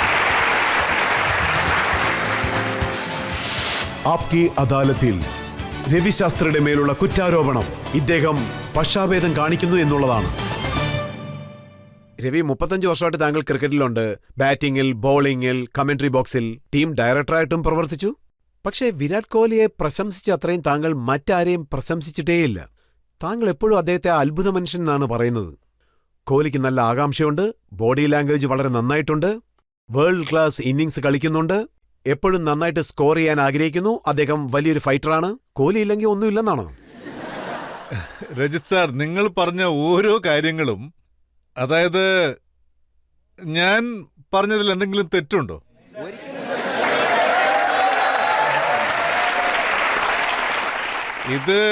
ഇത് വിരാട് കോഹ്ലിയുടെ അവകാശമാണെന്ന് പറയും. പറയുന്നവർ അത് പറഞ്ഞോട്ടെ. കാരണം അദ്ദേഹം ഏത് തരത്തിലുള്ള ക്രിക്കറ്ററാണെന്ന് വെച്ചാൽ, അദ്ദേഹം കഴിഞ്ഞ 2 വർഷത്തിനിടെ കളിച്ച ക്രിക്കറ്റ് അത് നമ്മൾ അംഗീകരിച്ചേ മതിയാകൂ. കാരണം അതായത് ഓസ്ട്രേലിയയിൽ 4 ടെസ്റ്റുകളിൽ സെഞ്ചുറി അടിക്കുക എന്നത് ഒരു സാധാരണ കാര്യമല്ല. IPL-ലെ പെർഫോമൻസ് നോക്കൂ, വേൾഡ് കപ്പിലെ പെർഫോമൻസ് നോക്കൂ, വേൾഡ് കപ്പ് 50-50 മാച്ചിലെ പെർഫോമൻസ് നോക്കൂ. ഈ വർഷം അദ്ദേഹം കളിക്കുന്ന ടെസ്റ്റ് ക്രിക്കറ്റ് ആയിക്കോട്ടെ, വൺ ഡേ മാച്ച് ആയിക്കോട്ടെ, ചിയർ കൺസിസ്റ്റൻസി നോക്കൂ. എനിക്ക് എല്ലാത്തിനേക്കാളും വളരെ ഇഷ്ടപ്പെട്ട ഏതാണെന്ന് വെച്ചാൽ, ഇപ്പോൾ ഉള്ള യങ്സ്റ്റേഴ്സിനെല്ലാം വലിയൊരു റോൾ മോഡലാണ് താങ്കൾ അദ്ദേഹത്തിൽ ആകർഷിക്കപ്പെട്ടിരിക്കുന്നു. അതെ, വളരെ ആകർഷിച്ചിട്ടുണ്ട്. നിങ്ങളെ ആകർഷിച്ചിട്ടില്ലേ? എനിക്കും ഇഷ്ടമുള്ള പ്ലെയറാണ്. ശരിക്കും അത്ഭുതമാണ് ഇങ്ങനെയൊരു ക്രിക്കറ്റർ നമുക്കുണ്ടെങ്കിൽ. അതായത് നമ്മുടെ നാട്ടിലെ എല്ലാവരും അതിനെ പ്രൗഡായിട്ട് ഫീൽ ചെയ്യണം. അതുകൊണ്ടാണോ ക്രിക്കറ്റിന്റെ 3 ഫോർമാറ്റുകളിലും, T20-യില്, വൺ ഡേ മാച്ചില്, ടെസ്റ്റില്, ഇതിൽ 3-നും അദ്ദേഹത്തെ ക്യാപ്റ്റൻ ആക്കണമെന്ന് പറയും? തീർച്ചയായും അദ്ദേഹം അവിടെ എത്തും. അത് MS ധോണി തന്നെ പറഞ്ഞിട്ടുണ്ട്. അതായത് അതിനുള്ള സമയം വരും. ആ സമയത്ത് വിരാടിനെ 3 ഫോർമാറ്റിൽ ക്യാപ്റ്റനായി കൊണ്ടുവരാം, സംശയിക്കേണ്ട. പക്ഷേ അറ്റ് ദ മൂമെന്റ്, അതായത് ധോണിയുടെ എക്സ്പീരിയൻസ് ഇദ്ദേഹം പ്രയോജനപ്പെടുത്തണം ടീമിന് വേണ്ടി. കാരണം ഞാൻ താങ്കളുടെ പല സ്റ്റേറ്റ്മെന്റ്സും കണ്ടിരുന്നു. ഒരു പ്രാവശ്യമല്ല, പല പ്രാവശ്യം താങ്കൾ പറഞ്ഞിരുന്നു വിരാട് കോഹ്ലിയെ 3 ഫോർമാറ്റിലും ക്യാപ്റ്റൻ ആക്കേണ്ട സമയം കടന്നിരിക്കുന്നു എന്ന്. അതുപോലെ തന്നെ ഒരു പക്ഷെ ഞാൻ സെലക്ടർ ആയിരുന്നെങ്കിൽ കോഹ്ലിയെ 3 ഫോർമാറ്റിലും ക്യാപ്റ്റൻ ആക്കിയെന്നും താങ്കൾ പറഞ്ഞു. തീർച്ചയായും ഞാൻ അതിനെക്കുറിച്ച് ചിന്തിച്ചിട്ടുണ്ട്. ഞാൻ ഇതൊന്നും വെറുതെ പറയുന്നതല്ല. എന്താ ചെയ്തത്? എന്നെ ഒന്നും ചെയ്തിട്ടില്ല. ധോണി എന്നെ സംബന്ധിച്ചിടത്തോളം, അതായത് 1 വർഷത്തിന് ശേഷം, ചാമ്പ്യൻസ് ട്രോഫിക്ക് ശേഷം ടീമിന്റെ പെർഫോമൻസ് വിലയിരുത്തിക്കൊണ്ട് ധോണിയുടെ ഹങ്കർ എന്താണ്, ശരിക്കും പറഞ്ഞാൽ അദ്ദേഹം ക്രിക്കറ്റ് എൻജോയ് ചെയ്യണമെന്നേ ഞാൻ പറയൂ ആസ് എ പ്ലെയർ. പിന്നെ Virat Kohli as a captain അദ്ദേഹത്തിൽ നിന്ന് ഒരുപാട് കാര്യങ്ങൾ പഠിക്കും. ധോണി ടീമിലുള്ളപ്പോൾ, വൺ ഡേ ടീമിൽ ഈ ട്രാൻസാക്ഷൻ നടക്കുമല്ലോ, അത് അത്ഭുതകരമായി. ഞാൻ ഇതിനു മുൻപ് പറഞ്ഞതുപോലെ ഇപ്പോ സച്ചിൻ ടെണ്ടുൽക്കറിന്റെ കാര്യമെടുക്കൂ. അദ്ദേഹം ധോണിയുടെ കീഴിൽ കളിച്ചല്ലോ. രാഹുൽ ദ്രാവിഡും ധോണിയുടെ കീഴിൽ കളിച്ചിട്ടുണ്ടല്ലോ. അദ്ദേഹം ഒരിക്കൽ ക്യാപ്റ്റൻ ആയിരുന്നു. എന്നിട്ടും അദ്ദേഹം ധോണിയുടെ കീഴിൽ കളിച്ചു. അതായത് ആ സമയത്ത് ധോണി ഒരുപാട് കാര്യങ്ങൾ പഠിച്ചു. എന്റെ അഭിപ്രായത്തിൽ വിരാട് കോഹ്ലി അതുപോലെ ഒരുപാട് കാര്യങ്ങൾ പഠിക്കണം. അതായത് ധോണിയുടെ പക്കൽ നിന്ന്, അദ്ദേഹത്തിന്റെ കീഴിൽ കളിക്കുമ്പോൾ. ശരി, താങ്കൾ തന്നെ പറയൂ, വിരാട് കോഹ്ലിക്ക് പഠിപ്പിച്ചു കൊടുക്കാൻ വേണ്ടി ഇദ്ദേഹം ക്യാപ്റ്റൻസി വിടണോ? അല്ലല്ല, താങ്കൾ പറഞ്ഞു വരുന്നു. ഒരിക്കലുമില്ല. പക്ഷേ ക്യാപ്റ്റനിൽ നിന്നും പഠിക്കണമെങ്കിൽ ഒരുപാട് കാര്യങ്ങൾ പഠിക്കാം. മഹേന്ദ്ര സിംഗ് ധോണിയിൽ നിന്ന്. അദ്ദേഹം വലിയ പ്ലെയറാണ്. അങ്ങനെ ഒരു അവസരം കിട്ടുന്നത് തന്നെ വലിയ കാര്യമാണ്. ഇപ്പോൾ ന്യൂസിലാൻഡിനെതിരായിട്ട് 80 റണ്ണാണ് എടുത്തിരിക്കുന്നത്. അദ്ദേഹം 4ാമത്തെ നമ്പറിൽ വന്നിരിക്കുകയാണ്. അദ്ദേഹത്തിന്റെ ഉള്ളിൽ ഇനിയും ധാരാളം കഴിവുകളുണ്ടല്ലോ. അദ്ദേഹത്തിന്റെ ഫിറ്റ്നസും വളരെ നല്ലതാണ്. പക്ഷെ ഞാൻ പറഞ്ഞു വരുന്നത് എന്തെന്നാൽ, 10 വർഷമായി, 12 വർഷമായി പ്രഷറിലാണ് അദ്ദേഹം ഒരു ക്യാപ്റ്റൻ എന്ന നിലയ്ക്ക്. ഇപ്പോ അതിനുള്ള സമയമാണ്. 1 വർഷത്തിനിടയ്ക്കോ 1.5 വർഷത്തിനിടയ്ക്കോ ആ റെസ്പോൺസിബിലിറ്റി വേറെ ഏതെങ്കിലും പ്ലെയർ ഏറ്റെടുക്കണം. ധോണിയെ ക്രിക്കറ്റ് എൻജോയ് ചെയ്യാൻ അനുവദിക്കണം. 4ഉം 6ഉം ഒക്കെ അടിക്കണം. അദ്ദേഹം ക്രിക്കറ്റ് എൻജോയ് ചെയ്യണം. അദ്ദേഹത്തിന് ഇഷ്ടപ്പെട്ട പോലെ. ക്രിക്കറ്റിൽ നിന്ന് റിട്ടയർഡ് ആയ സമയത്ത് ടെസ്റ്റിൽ നിന്ന് റിട്ടയർഡ് ആയത് താങ്കളുടെ അല്ല, ഒരിക്കലും അല്ല. താങ്കളുടെ സജഷൻ എന്തെങ്കിലും? തീർച്ചയായും അല്ല. ഡ്രസ്സിംഗ് റൂമിൽ ഉണ്ടായിരുന്നവരെല്ലാം ഷോക്കായിപ്പോയി, സർപ്രൈസ് ആയിപ്പോയി. അദ്ദേഹം അകത്ത് വന്നു, പിന്നെ പ്രസ് കോൺഫറൻസിൽ പങ്കെടുത്തു, പിന്നെ വീണ്ടും അകത്തേക്ക് വന്നു. അപ്പോഴാണ് പറഞ്ഞത്, എനിക്ക് നിങ്ങളോട് ഒരു 10 മിനിറ്റ് സംസാരിക്കണമെന്ന് പറഞ്ഞു. ആർക്കും തന്നെ ആ സമയത്ത് അദ്ദേഹം എന്താ പറയാൻ പോകുന്നതെന്ന് അറിയില്ലായിരുന്നു. അദ്ദേഹം അപ്പോൾ പറഞ്ഞു, സമയമായി, നിർത്താറായി, എനിക്കിനി 3 ഫോർമാറ്റിൽ കളിക്കാൻ കഴിയില്ലെന്ന്. ഞാൻ ഈ ടെസ്റ്റ് ക്രിക്കറ്റിൽ നിന്നും റിട്ടയർ ആവാൻ പോവുകയാണെന്ന് പറഞ്ഞു. അതായത് ഈ ഷോക്ക്, അത് എന്നെ വിട്ടേക്കൂ. ടീം മാനേജ്മെന്റിന് അറിയില്ല, ടീമിലെ ഒരാൾക്ക് പോലും അറിയില്ല, ക്ലോസ് ഫ്രണ്ട്സിന് പോലും അറിയില്ല, അദ്ദേഹത്തിന്റെ ഫാമിലിക്കും അറിയില്ല. ഒരാൾക്കും അറിയില്ല. പെട്ടെന്നാണ് വന്ന് സർപ്രൈസായി ഈ കാര്യം പറഞ്ഞത്. എനിക്കൊരു കാര്യം പറയാനുണ്ട്. ഞാൻ ടെസ്റ്റ് ക്രിക്കറ്റിൽ നിന്ന് റിട്ടയർ ആവാൻ പോകുന്നു. ആൻഡ് വൺ ഡേ ക്രിക്കറ്റിൽ നിന്നും അത് തന്നെയാണ് സംഭവിച്ചത്. അദ്ദേഹം ആരോടും ഒന്നും പറയാതെ വരികയായിരുന്നു. അല്ല, അതാണ് ഞാൻ ചോദിക്കുന്നത്. അദ്ദേഹം വൺ ഡേ ക്രിക്കറ്റ് വിടുന്നതാണെങ്കിൽ ശരി, അല്ല T20 ക്യാപ്റ്റൻഷിപ്പ് വിട്ടതാണെങ്കിൽ ശരി, താങ്കളുടെ സജഷനൊന്നും ഇല്ലല്ലോ അല്ലേ? അല്ലല്ല, ഒരിക്കലുമല്ല. യാതൊരു സജഷന്റെയും ആവശ്യമില്ല. അദ്ദേഹത്തിന് നന്നായിട്ട് അറിയാം അദ്ദേഹം ഏത് രീതിയിലുള്ള ആളാണെന്ന് വെച്ചാൽ കമ്പൽസറി അവിടെ ഉണ്ടാവില്ല. ഒരുപക്ഷേ അദ്ദേഹത്തിന് തോന്നിയാൽ കാലാവധി കഴിഞ്ഞു, എനിക്ക് പോകണം എന്ന് പറഞ്ഞ് ഉടനെ പോകും. Either S captain or S player. അദ്ദേഹത്തിന് ഇനി എത്രത്തോളം കളിക്കാൻ സാധിക്കുമെന്ന് താങ്കൾ കരുതുന്നു? അതായത് അടുത്ത വേൾഡ് കപ്പ്? അദ്ദേഹത്തിന്റെ ഫിറ്റ്നസ് നോക്കൂ. അദ്ദേഹത്തിന്റെ കളി കണ്ടിട്ടില്ലേ? സ്റ്റംപ് ചെയ്യുമ്പോഴുള്ളത്, വിക്കറ്റ് കീപ്പിംഗിൽ. അവസാനത്തെ 2 മാച്ചിൽ അദ്ദേഹം ചെയ്ത സ്റ്റംപിങ്ങുകൾ അദ്ദേഹത്തിനോട് ഒരു ബാറ്റ്സ്മാനും മത്സരിക്കാൻ കഴിയില്ല. ഇനിയും 3-4 വർഷം അദ്ദേഹത്തിന് കളിക്കാം. ഇവിടെ ഞാൻ ഒരു കാര്യം പറയാൻ ആഗ്രഹിക്കുന്നു അദ്ദേഹത്തിന്റെ ക്യാപ്റ്റൻഷിപ്പിനെ പറ്റി. 1.5 വർഷങ്ങൾക്ക് മുമ്പ് MS ധോണി അത്രയും പ്രഷർ എടുക്കേണ്ട കാര്യമില്ലായിരുന്നു. അത് ഞങ്ങളുടെ മാനേജ്മെന്റ് ചിന്തിക്കണമായിരുന്നു. പക്ഷേ കോഹ്ലിയെ അഭിനന്ദിക്കുന്ന അത്ര താങ്കൾ എന്തുകൊണ്ട് ധോണിയെ അഭിനന്ദിക്കുന്നില്ല? ഒരുപാട് തവണ അഭിനന്ദിച്ചിട്ടുണ്ട്. ക്രിക്കറ്റിൽ അദ്ദേഹം എനിക്ക് വളരെ ഇഷ്ടപ്പെട്ട പ്ലെയറാണ്. 15 വർഷക്കാലം അദ്ദേഹത്തിന്റെ കളികൾ, അദ്ദേഹം എപ്പോ അങ്ങനെ ഒരു തീരുമാനമെടുത്തോ, ഡിസൈഡ് ചെയ്തോ, എല്ലാ ഫോർമാറ്റിൽ നിന്നും പുറത്തു വരണമെന്ന് ചിന്തിച്ചോ, അദ്ദേഹം ശരിക്കും നമ്മുടെ ഗ്രേറ്റസ്റ്റ് പ്ലെയറാണ്. On the same level as Gavaskar, Kapil Dev, Tendulkar. ധോണിയും ആ ലെവലിൽ തന്നെ ഉണ്ടാവും. ധോണി വളരെ ബ്രില്യൻ്റായ ക്യാപ്റ്റനാണ്, വളരെ കൂളാണ്. അതുപോലെ തന്നെ ഡ്രസ്സിംഗ് റൂമിലും അദ്ദേഹം കൂളായിട്ടിരിക്കുമോ? തീർച്ചയായും. നിങ്ങൾ വളരെ നല്ല ചോദ്യമാണ് ചോദിച്ചത്. നിങ്ങളും ഇക്കാര്യം മനസ്സിലാക്കണം. അതായത് ഞാൻ ഇതുവരെ ഒരു പ്ലെയറിനെയും അങ്ങനെ കണ്ടിട്ടില്ല. അതായത് അദ്ദേഹം ഒന്നിനെയും വകവെക്കില്ല. ആരെങ്കിലും എന്തെങ്കിലും പറഞ്ഞാലും ശരി, ആരെങ്കിലും അഭിനന്ദിച്ചാൽ, 0 എടുത്താൽ, അല്ലെങ്കിൽ 100 അടിച്ചാൽ, ടീം ജയിച്ചാലോ ടീം പരാജയപ്പെട്ടാലോ അദ്ദേഹം ഒന്നും വകവെക്കില്ല. അദ്ദേഹത്തിന്റെ ഡിമൈനർ, അദ്ദേഹത്തിന്റെ പേഴ്സണാലിറ്റിയാണ്. അദ്ദേഹത്തിന്റെ ബോഡി ലാംഗ്വേജ് എപ്പോഴും കൺസിസ്റ്റൻസ് ആയിരിക്കും. അതിരിക്കട്ടെ, വിരാട് കോഹ്ലി എങ്ങനെ? വിരാടിന്റെ കാര്യം നേരെ മറിച്ചാണ്. അദ്ദേഹം ടോട്ടലി ഡിഫറൻ്റ് ആയ ഒരാളാണ് MS ധോണിയിൽ നിന്നും. വിരാട് കോഹ്ലി ഇൻസ്റ്റിങ്ക്റ്റ് ആയിട്ടുള്ള ഒരാളാണ്, വളരെ എക്സ്പ്രസീവായ ഒരാള്. ഒരുപക്ഷെ എന്തെങ്കിലും ഡിസപ്പോയിന്റ് ആയിക്കഴിഞ്ഞാൽ, അല്ലെങ്കിൽ ഹാപ്പി ആണെങ്കിലോ, അതെല്ലാം നമുക്ക് മനസ്സിലാക്കാൻ കഴിയും. കറക്റ്റല്ലേ? 2 മിനിറ്റ് കൊണ്ട് നമുക്ക് അതൊക്കെ മനസ്സിലാക്കാൻ കഴിയും. ഒരുപക്ഷെ അദ്ദേഹം ശരിയില്ലാത്തൊരു ഷോട്ട് അടിച്ചാൽ ബോഡി ലാംഗ്വേജിൽ നിന്ന് നമുക്ക് മനസ്സിലാക്കാൻ കഴിയും അദ്ദേഹം ഡിസപ്പോയിന്റഡ് ആണെന്ന്. ഒരുപക്ഷെ വിക്കറ്റ് വീഴ്ത്തിയാലോ ടീം ജയിച്ചാലോ അതും അദ്ദേഹം പ്രകടിപ്പിക്കും. അതുകൊണ്ടാണ് സഞ്ജയ് മഞ്ജരേക്കർ പറയുന്നത് 2 അഗ്രേസീവായ, അതായത് ഒന്ന് രവിശാസ്ത്രിയും മറ്റൊന്ന് വിരാട് കോഹ്ലിയും, രണ്ടുപേരും ചേർന്ന വലിയ ആപത്താണെന്നാണ് അദ്ദേഹം പറയുന്നത്. അങ്ങനെയല്ലേ സംഭവിക്കൂ. Positive plus positive super positive. ശരിയല്ലേ? ഇതൊരു വലിയ കാര്യമല്ല. അതായത് ഞങ്ങളുടെ ടെമ്പർമെന്റ് ഏകദേശം സിമിലർ ആണ്. കാരണം ഞാനും വളരെ അഗ്രസീവ് ആയിരിക്കും. നമ്മൾ കളിക്കുന്നത് ജയിക്കാൻ വേണ്ടിയാണ്, ടൈം പാസിനല്ല കളിക്കുന്നത്. നമ്മൾ ജയിക്കാൻ വേണ്ടിയാണ് അങ്ങോട്ട് പോയത്. അതാണ് എനിക്ക് വലുത്.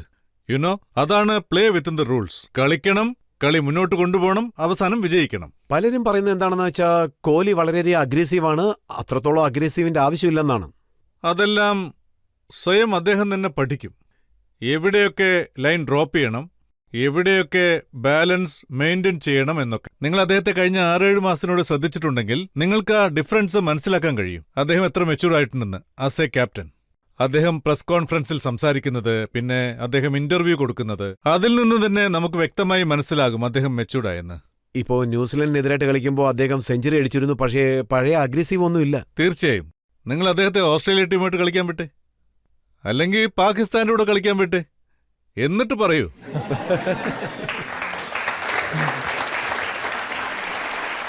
പാകിസ്ഥാനോടൊപ്പം കളിക്കുന്ന സമയത്ത് മൊത്തം ടീമിനും അത്രത്തോളം അഗ്രസീവ് എവിടുന്നാണ് വരുന്നത്?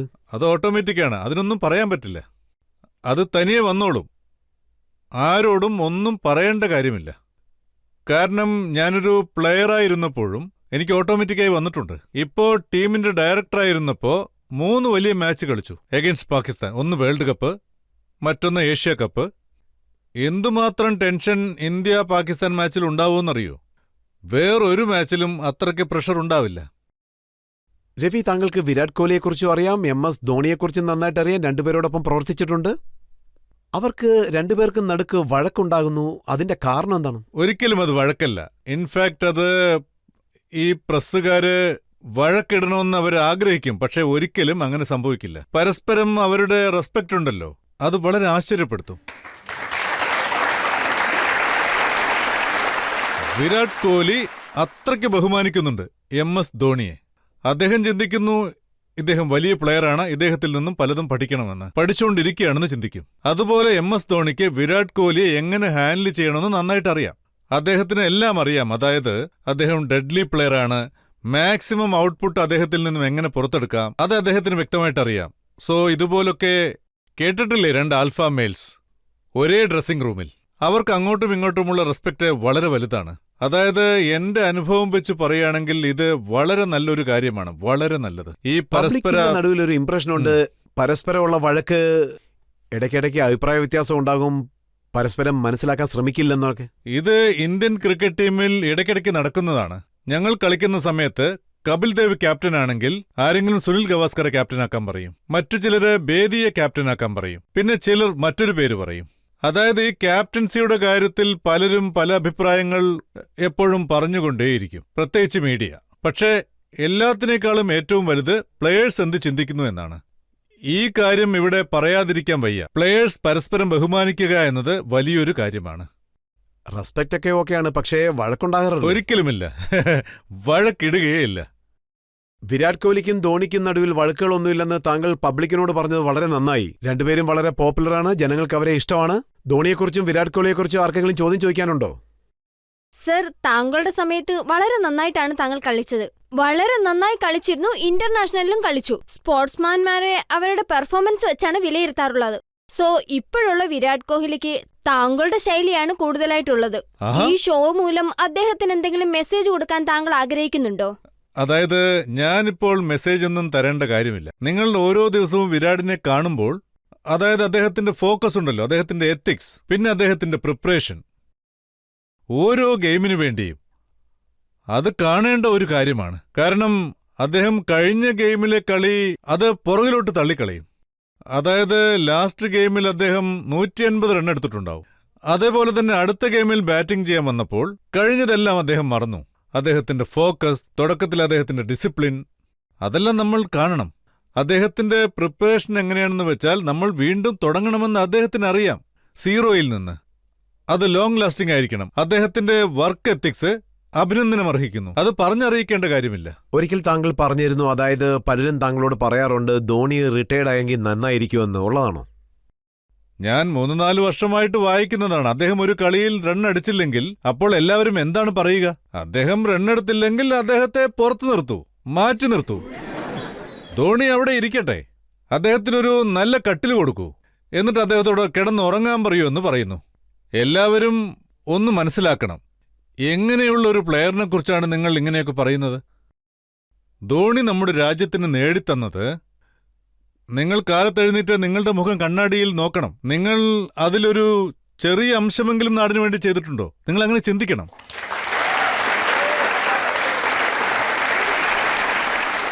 ഇനിയും താങ്കളോട് ചോദിക്കാൻ പല ചോദ്യങ്ങളും ബാക്കിയുണ്ട്. ഇപ്പോൾ നമുക്കൊരു ബ്രേക്ക് എടുക്കാം. ബ്രേക്കിന് ശേഷം ആപ്കി അദാലത്തിൽ രവിശാസ്ത്രിയോടുള്ള ചോദ്യങ്ങൾ തുടരുന്നതായിരിക്കും.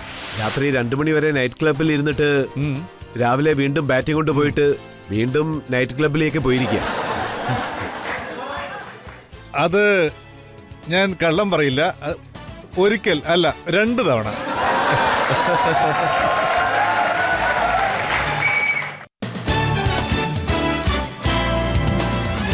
Welcome back. ആപ്കി അദാലത്തിൽ ഇന്നത്തെ നമ്മുടെ അതിഥി ക്രിക്കറ്റ് ലോകത്തെ ഒരു നക്ഷത്രമായ രവിശാസ്ത്രിയാണ്. ആപ്കി അദാലത്തിലെ അടുത്ത കുറ്റാരോപണം. ആപ്കി അദാലത്തിൽ രവിശാസ്ത്രിയുടെ മേലുള്ള കുറ്റാരോപണം ഇദ്ദേഹം ഒരു പ്ലേ ബോയ് ആണ് എന്നുള്ളതാണ്. ഇത് ഞാൻ പറഞ്ഞ കുറ്റാരോപണമല്ല. മുഹമ്മദ് അസ്റുദ്ദീനെ കുറിച്ചുള്ള ഒരു സിനിമ വന്നിരുന്നു. ആ സിനിമയിൽ താങ്കളെ ഒരു പ്ലേ ബോയ് ആയിട്ടാണ് കാണിച്ചത്. അടുത്ത ദിവസം രാവിലെ ബാറ്റിങ്ങിന് പോകണം, പക്ഷെ തലേദിവസം രാത്രി റൂമിലൊരു പെണ്ണ്. അതുകൊള്ളാം. നിങ്ങൾ പറഞ്ഞ ആ സിനിമ ഞാൻ കണ്ടിട്ടില്ല രജിത് സാർ. ഈ ഹസർ മൂവി ഞാൻ അതിനെക്കുറിച്ച് കേട്ടിട്ടുണ്ട്, പക്ഷേ കണ്ടിട്ടില്ല. ആ മൂവിയിൽ അവർ എന്റെ നേർക്ക് ആണോ വിരൽ ചൂണ്ടുന്നതെന്ന് എനിക്കറിയില്ല. വേറെ പ്ലേ ബോയ് ഒന്നും ഇല്ലല്ലോ. ഞാനൊരു പ്ലേ ബോയ് ആണോ അല്ലയോ എന്ന് എനിക്കറിയില്ല. അപ്പോ ഈ കാര്യം സത്യമാണോ? രാത്രി 2 മണി വരെ നൈറ്റ് ക്ലബ്ബിൽ ഇരുന്നിട്ട് ഉം. പിറ്റേ ദിവസം രാവിലെ ബാറ്റിങ്ങിന് പോയിട്ട് ഉം. വീണ്ടും രാത്രി നൈറ്റ് ക്ലബ്ബിൽ പോയെന്നുള്ള കാര്യം? അത് ഞാൻ കള്ളം പറയില്ല. ഒരിക്കൽ അല്ല 2 തവണ.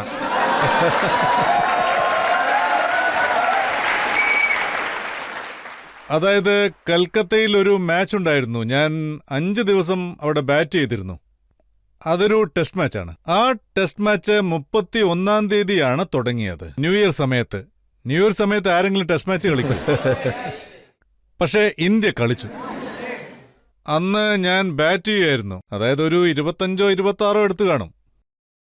അല്ല, 31st അന്ന് ഒരു പാർട്ടി ഇല്ലെങ്കിൽ പിന്നെ എങ്ങനെയാ? അന്നെനിക്ക് 23 വയസ്സാണ്. മുറിയിലിരുന്നിട്ട് എന്ത് ചെയ്യാനാണ്? അത് കളി കഴിഞ്ഞപ്പോ റൂമിൽ നിന്ന് പോയി പാർട്ടി ആഘോഷിക്കാൻ, എന്നിട്ട് റൂമിൽ തിരിച്ചെത്തി. പിന്നെ നെക്സ്റ്റ് ഡേ വീണ്ടും ടെസ്റ്റ് തുടങ്ങി. ഒരു അരമണിക്കൂർ കളിച്ചു. അന്നേരം ബാഡ് ലേറ്റ് ആയി. വളരെ നന്ദിയെന്നും പറഞ്ഞ് വീണ്ടും പാർട്ടിയാണോ? അല്ലല്ല, ഞാൻ പോയി കിടന്നുറങ്ങി. ഞാൻ നന്നായി ഉറങ്ങി. അതായത് 1 ജനുവരി, നല്ലൊരു മൂഡിലാണ്, നല്ലൊരു ദിവസമാണ്, നല്ല പാർട്ടികളുണ്ട്. പിന്നെയും പോയി. അത് കഴിഞ്ഞ് ഒരു 1:30 തിരിച്ചു വന്നു. വീണ്ടും നെക്സ്റ്റ് ഡേ പ്ലേ ഉണ്ടായിരുന്നു. നന്നായി അടിച്ചു, സെഞ്ചുറി അടിച്ചു. അന്ന് അസുറുദ്ദീനും സെഞ്ചുറി അടിച്ചു. അതായത് ചില സമയങ്ങളിൽ പാർട്ടികളും ഫലം ചെയ്യും. ഈ ലോകത്ത് താങ്കൾ ഒരാൾ മാത്രമേ കാണത്തുള്ളൂ നൈറ്റ് ക്ലബ്ബിൽ പോയതിനു ശേഷം വന്ന് സെഞ്ചുറി അടിക്കുന്നത്.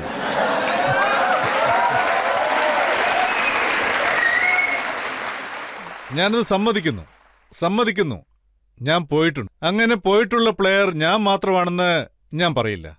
ധാരാളം പ്ലേയേഴ്സ് പോയിട്ടുണ്ട്. ശരി, പക്ഷേ അങ്ങനെയാണെങ്കിൽ കൂടെ ആരൊക്കെ വന്നു? അതൊന്നും പറയാൻ പറ്റില്ല. ഞാൻ എന്നെക്കുറിച്ച് പറയും, എന്നെക്കുറിച്ച് മാത്രം. മറ്റുള്ളവരെ കുറിച്ച് ഞാൻ പറയില്ല. ഇതൊരു ടീം ഗെയിമല്ലേ. ഡ്രസ്സിംഗ് റൂമിൽ നടക്കുന്നത് അവിടത്തോടെ തീരും. പക്ഷേ മറ്റൊരു കാര്യം താങ്കൾ പറയുക, അതായത് ഗ്രൗണ്ടിൽ ഇറങ്ങുമ്പോൾ, അതായത് ബാറ്റിങ്ങിന് വേണ്ടി ഇറങ്ങുന്ന സമയത്ത് ഒരു എ സൈൻ ആർക്ക് വേണ്ടിയാണ് കാണിക്കുന്നത്? ഒരുപക്ഷെ ആ വ്യക്തി സൈഡിലിരുന്ന് ഗാലറി കൈയടിക്കായിരിക്കും.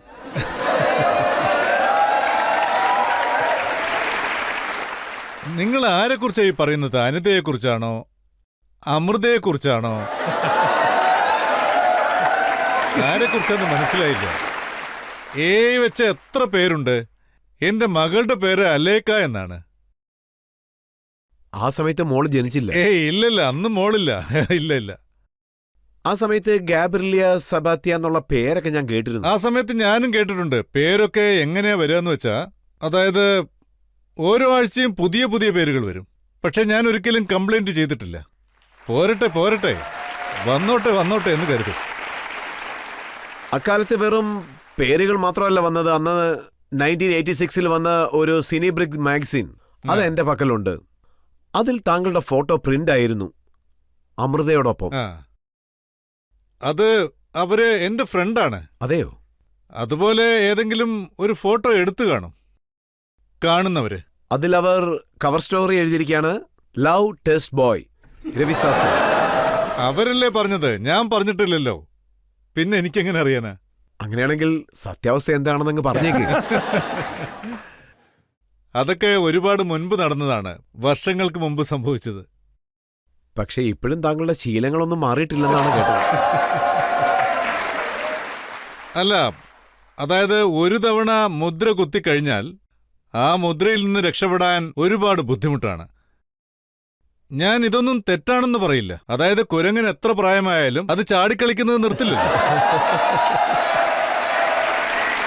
താങ്കൾ ടീമിന്റെ ഡയറക്ടറായ സമയത്ത് താങ്കൾ ഇതിനൊക്കെ അനുവാദം കൊടുത്തിരുന്നു, അതായത് വിരാട് കോഹ്ലി, അനുഷ്ക ശർമ്മയെ കൂട്ടിക്കൊണ്ടുവരാനൊക്കെ? ശരിയാണ്. എന്നോട് ചോദിച്ചു. അതിനെന്താ ശരിയെന്ന് പറഞ്ഞു.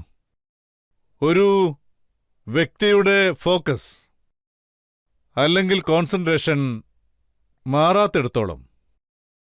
അനുഷ്ക മാഡം വന്നാലെന്താ? അവർ വന്നിട്ടും 108 റണ്ണെടുത്തില്ലേ അദ്ദേഹം, അതും ടെസ്റ്റ് മാച്ചില്.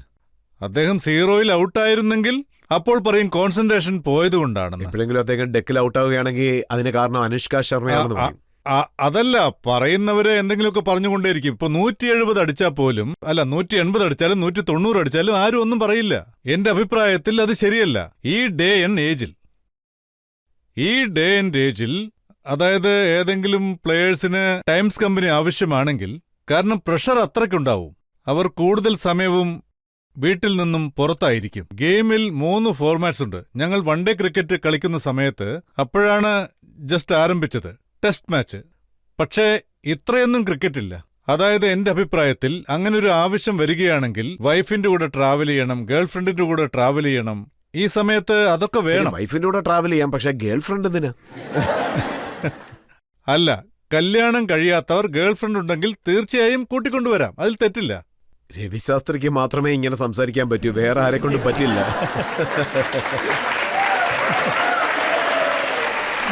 ഞാൻ എപ്പോഴും ചിന്തിക്കുന്നത് എന്താന്ന് വെച്ചാ, ടീമിന് ഏതാണ് നല്ലത്.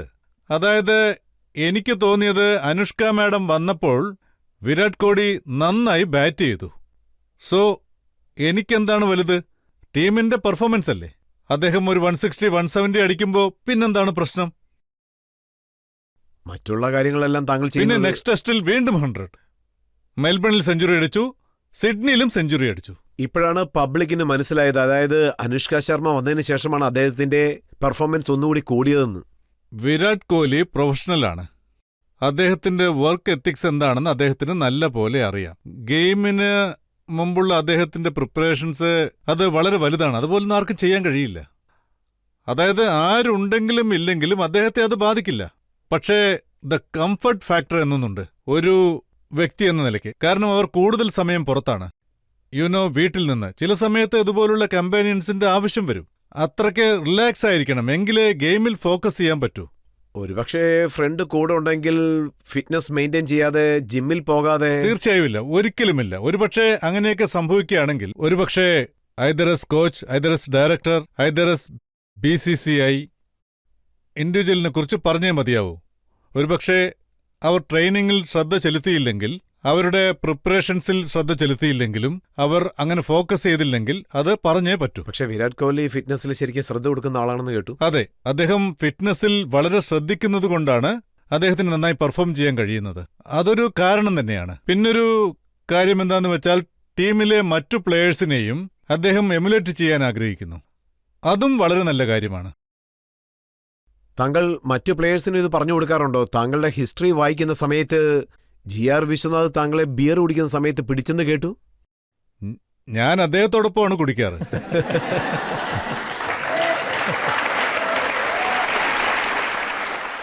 എനിക്കൊരു 17-18 വയസ്സുള്ളപ്പോൾ ഞാൻ ബീർ കുടിക്കുമായിരുന്നു. എൻ്റെ അച്ഛനോടൊപ്പമാണ് ഞാൻ കുടിച്ചിരുന്നത്.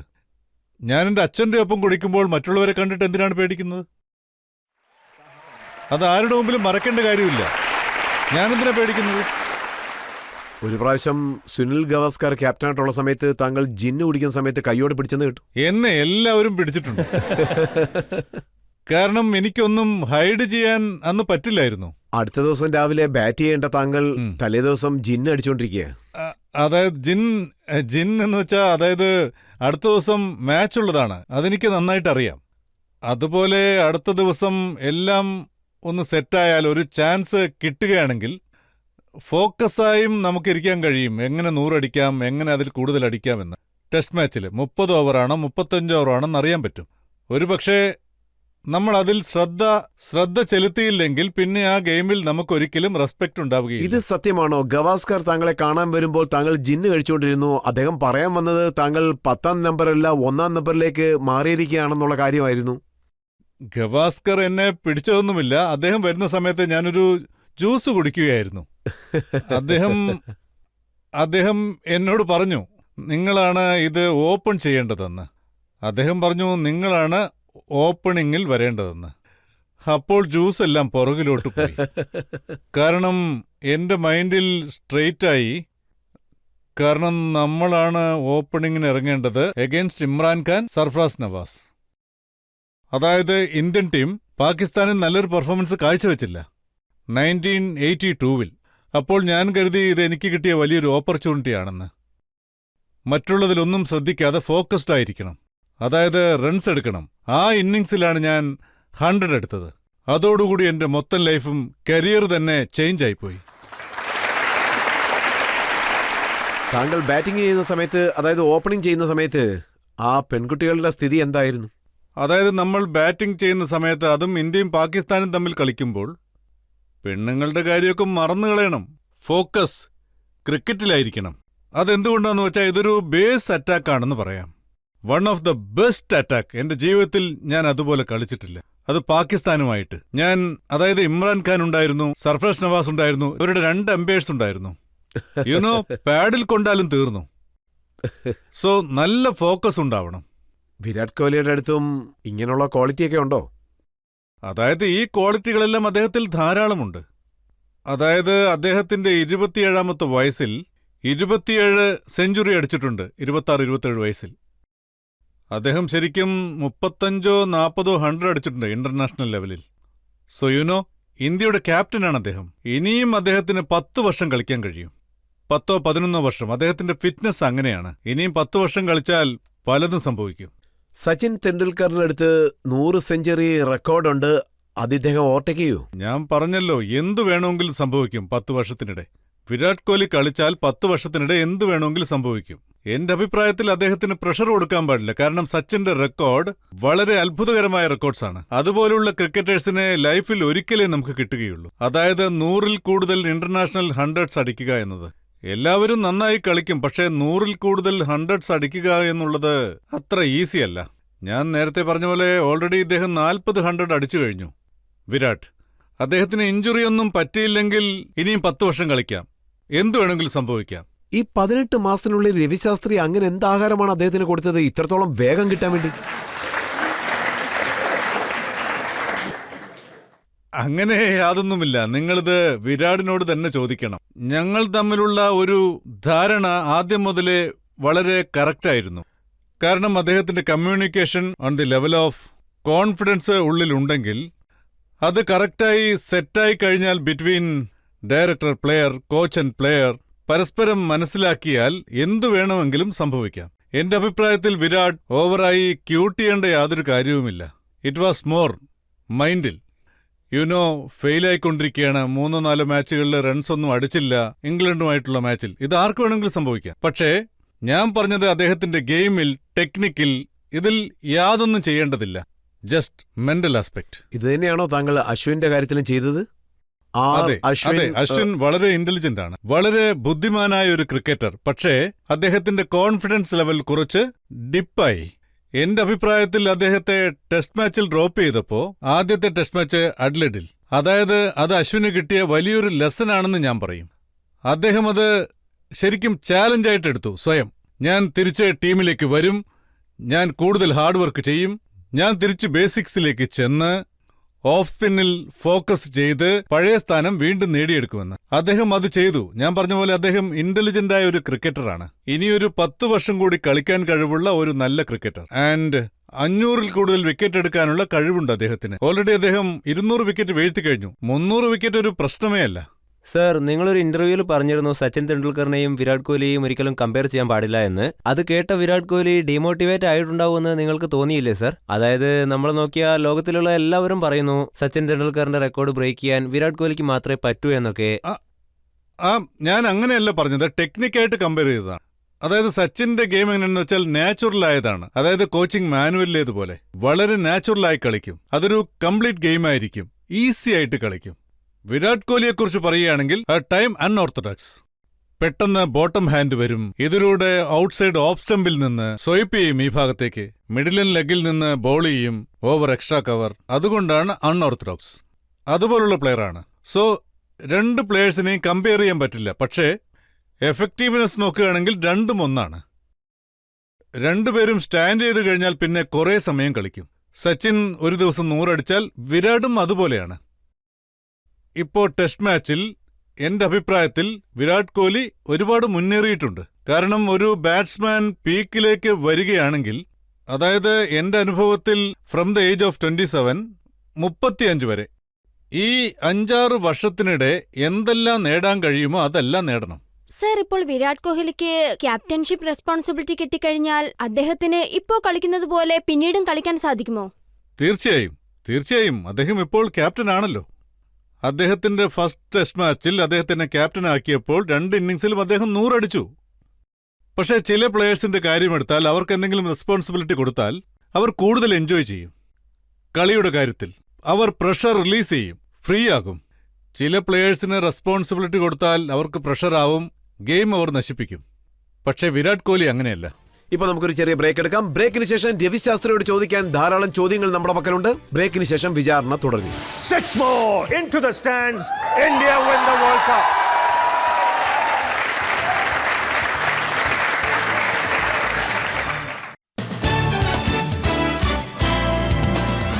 Welcome back.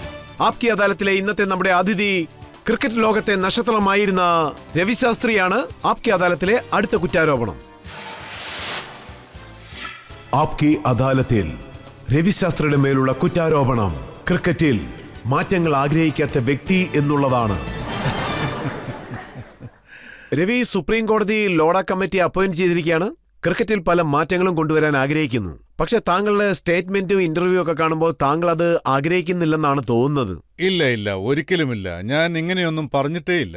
റിഫോംസ് തീർച്ചയായും ആവശ്യമാണ്. അതായത് സുപ്രീം കോടതി ലോധ കമ്മിറ്റി റിപ്പോർട്ട് കൊടുത്തിട്ടുണ്ട്. അതെന്താന്ന് വെച്ചാൽ എന്നെ സംബന്ധിച്ചിടത്തോളം 85% ഇംപ്ലിമെന്റ് തീർച്ചയായും വേണം.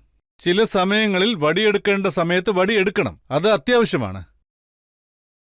ഒരു 80-85% അത് വളരെ അത്യാവശ്യമാണ് ഇംപ്ലിമെന്റ് ചെയ്യുന്നത്. അവരെന്താ പറയുന്നത് വെച്ചാൽ 3 സെലക്ടേഴ്സേ പാടുള്ളൂ, 5 പേര് ആവശ്യമില്ലെന്നാണ് പറയുന്നത്. 3 പേര് മതിയെന്ന്.